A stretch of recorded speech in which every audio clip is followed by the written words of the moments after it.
The pandemic began more than 3 years ago, but China is only fully reopening its borders to foreign tourists today. The move comes after Chinese authorities declared victory over the virus last month. Last year, foreign travelers accounted for 4.5 million trips in and out of China. That was down from more than 97 million trips pre-pandemic in 2019.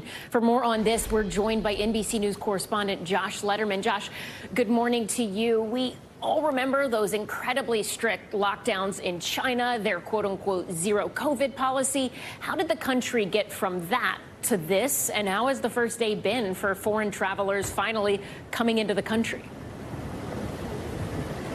Well, even though COVID cases and hospitalizations really spiked initially when China lifted its zero COVID policy, Aaron, we've started to see more signs, including U.S. data that says that some of those cases and hospitalizations and deaths are coming down in China, that the virus seems to be more under control there. And so China at this point felt like they were able to really start to open up. It's going to take a while until we really start to see some of that tourism rebound, because it's only now that they're starting to process those applications for those visas. And so people who are going now to an embassy to try to get a visa to go to China still may take a while before they're able to get that and then book travel. But in the meantime, China is opening up some things immediately, such as visa-free travel for people who are on cruise ships going to Shanghai or to certain tourist hubs within China. So in the coming days, we will start to see that pick up. So, Josh, when do we expect things to be back to pre-pandemic levels, and how big of a deal will this be for China's economy moving forward?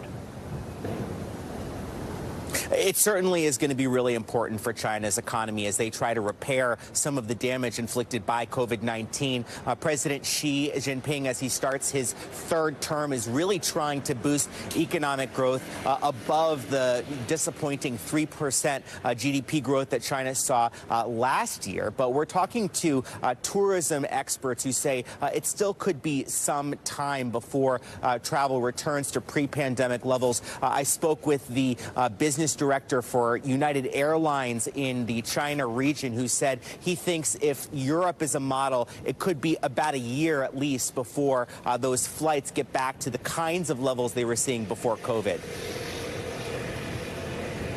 Josh, just thinking big picture here, tensions between China and the West, they have been rising quite frequently. Is there anything to be read into this about what it means for U.S.-China relations? The U.S. ambassador to China recently said that the country needed to be more honest about the origins of COVID-19.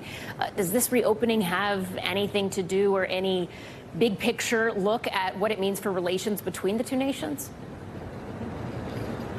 Yeah, this certainly plays into that political dynamic and those rising tensions, Ellison. There's no doubt about it. I think it's not as much a concession to the West as it is a reflection of the fact that China knows that even as those tensions are really high right now, they need the economic relationships. They need business travelers to be coming once again to China, people able to go back and forth. That's going to be critical to their economic recovery, and it's something that they want to make sure that they can facilitate now that the COVID situation seems to be more under control, Ellison.